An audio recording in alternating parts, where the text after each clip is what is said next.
Hi friends, నేనైతే ఈరోజు పచ్చిమిర్చిలతో egg omelette చేస్తున్నా. టేస్ట్ చాలా బాగుంటుంది. పచ్చిమిర్చిలతో ఇలా ఒకసారి చేసి ట్రై చేయండి. ముందుగా అయితే ఒక పెద్ద గిన్నె తీసుకోవాలి. అందులో ఒక 4-5 ఎగ్స్ అయితే పలగొట్టుకొని మొత్తం కలిపి పెట్టుకోవాలి. ఎగ్స్ మీ ఇష్టం, ఎగ్స్ ఎన్ని ఎక్కువ వేసుకుంటే అంత టేస్ట్గా వస్తుంది. ఇంకా మనం పచ్చిమిర్చిలను దంచుకొని పెట్టుకోవాలి. నేను ముందే దంచి పెట్టుకున్నా. తర్వాత మా ఆయన వచ్చి వీడియో తీసిండు. ఏం కాదులే, తీద్దాం, దంచింది ఇంకోసారి కొంచెం దంచు అంతే. ఇంకా పచ్చిమిర్చి కొంచెం మెత్తగా దంచుకోవాలి పేస్ట్.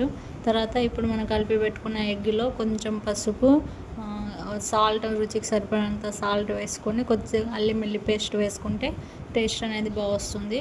వేసుకోండి, మీ ఇష్టం.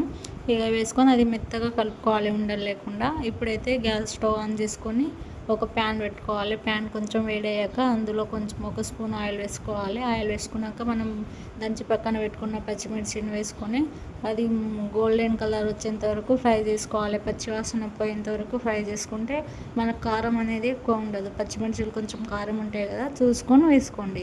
ఇప్పుడు అది వేసుకున్న తర్వాత మనమైతే ఏమంటారు, ఎగ్స్ని కలిపి పెట్టుకున్నాం కదా, అది కూడా కొంచెం వేసుకోవాలి. కొద్దిసేపు వేడి చేసుకోవాలి. మంచిగా బాయిల్ అవ్వాలి ఒక 5 మినిట్స్. తర్వాత ఇట్లా తిప్పుకొని కలుపుకోవాలి.